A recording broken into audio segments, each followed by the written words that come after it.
कैसे हैं आप सभी? आई होप अच्छे होंगे, राइट। चलिए मैं हूँ चैनल पे आज से स्वागत करती हूँ और आज मैं आपके लिए लेके एक्सरसाइज 7.1 का क्वेश्चन नंबर 8 जो कि बहुत ही अच्छा समय एग्जाम में आ सकता है बच्चों, तो प्लीज ध्यान समझिएगा, साथ ही लाइक शेयर करना मत भूलिएगा, ओके। और अगर मेरे चैनल पर नए हैं तो प्लीज सब्सक्राइब जरूर कीजिएगा, राइट बच्चों। तो ये स्टार्ट कर दे।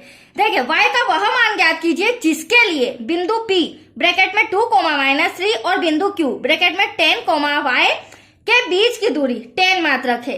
कहने का मतलब यह है जो हमें PQ दिया है बच्चों, तो PQ के बीच की दूरी हमें 10 दे रखी है, लेकिन यहाँ पर हमें y का मान ज्ञात करना है। और y का मान आप देख सकते हैं, Q जो बिंदु है उसके में 10, y दे रखा है, तो इस y को हमें फाइंड करके बताना है कि एटलीस्ट यहाँ पर कौन सी डिजिट आएगी। तो आया क्वेश्चन समझ में? चलिए स्टार्ट करते हैं। दिया है सबसे पहले तो हमें P और Q के बीच की दूरी दी गई है, वो है टोटल 10। तो यहाँ पर हमें दूरी फाइंड नहीं करनी है, मैं पहले ही बता देती हूँ। हाँ, दूरी सूत्र तो लगेगा बट यहाँ पर दूरी फाइंड नहीं करनी पड़ेगी, यहाँ पर हम y बिंदु फाइंड करेंगे। अब देखिए जो P है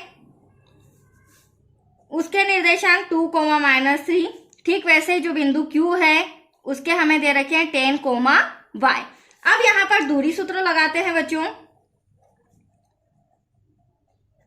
अब देखिए दूरी सूत्र में क्या होगा, सबसे पहले तो PQ इक्वल्स टू, क्योंकि दूरी तो हमें पता है, दूरी किनके बीच है, P और Q के बीच, इक्वल्स टू फॉर्मूला हो जाएगा हमारा x2 - x1 का whole square plus y2 - y1 का होल स्क्वायर। अब आप सोच रहे होंगे x2 x1 कैसे लाए, तो देखो मैंने पहले भी समझाया है, जो पहला बिंदु रहता है वो हमारा यहाँ x1 y1 और यह हो जाएगा हमारा x2 y2। अब हम इजीली इनमें वैल्यू पुट करते हैं। अब PQ तो हमें 10 दे रखा है, मैंने पहले ही बोला था हमें इन दोनों के बीच की दूरी फाइंड नहीं करनी है, राइट।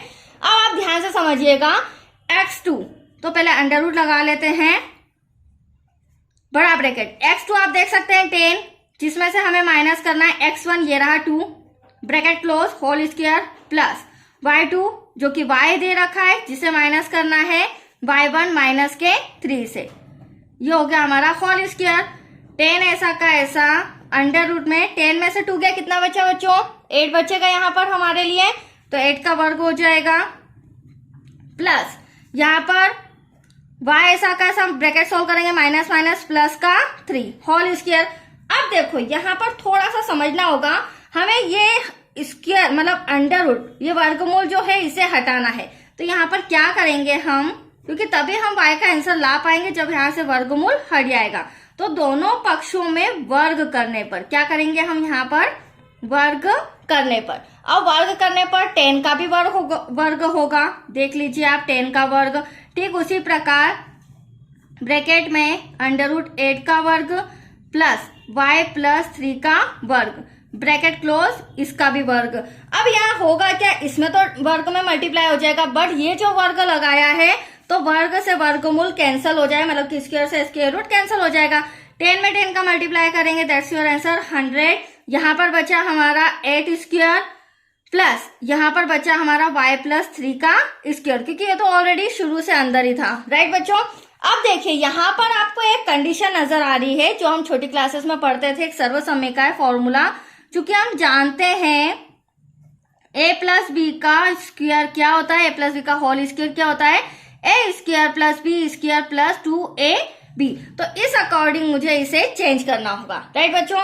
तो यहाँ पर तो देखिए 100 इक्वल्स टू 8 से क्या हो जाएगा 64, हम मल्टीप्लाई कर देते हैं प्लस, अब y मेरा a हो जाएगा, सॉरी a मेरा y हो जाएगा तो y का स्क्वायर प्लस यहाँ पर b मेरा क्या हो जाएगा 3, तो 3 का स्क्वायर प्लस 2 ऐसा का ऐसा a मेरा y, देन यहाँ पर आ गया 3। तो कोई डाउट आपको, आगे सॉल्व करते हैं।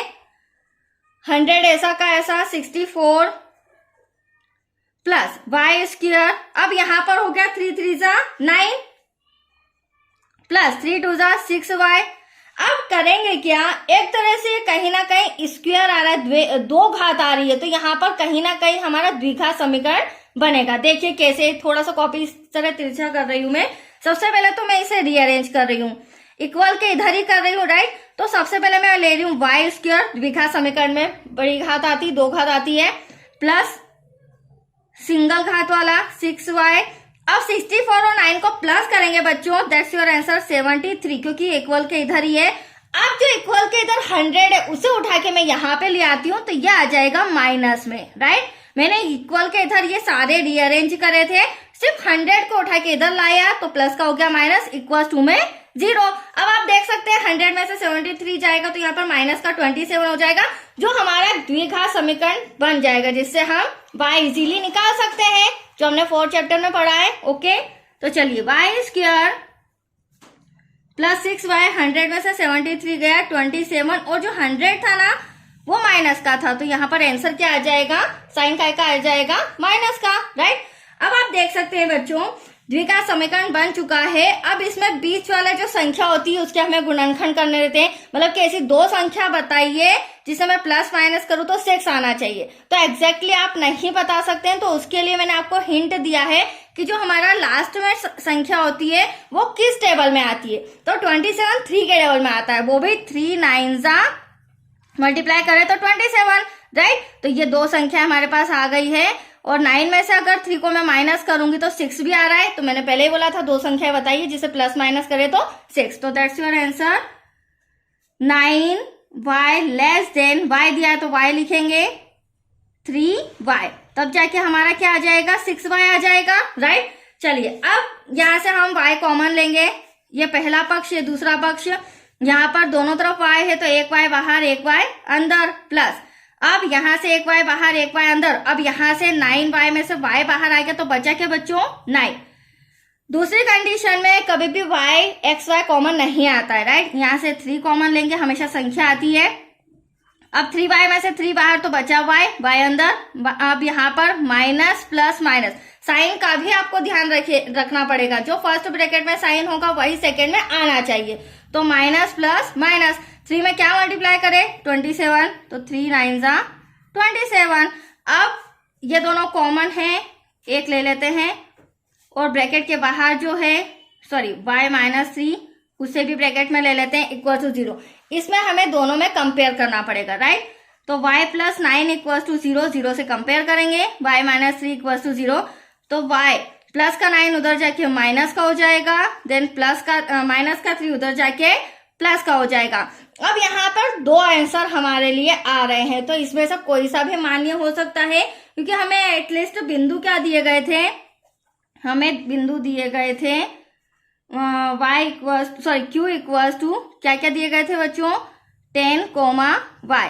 ये y फाइंड करना था, तो अब यहाँ पर जो y का आंसर है वो या तो -9 हो सकता है या फिर 3 हो सकता है, दोनों में से कोई एक आंसर आ सकता है, जिसमें p और q के बीच की दूरी कितनी आ रही है 10 मात्रा। तो आया क्वेश्चन समझ में, बहुत ही अच्छा था, कंप्लीट हो चुका है।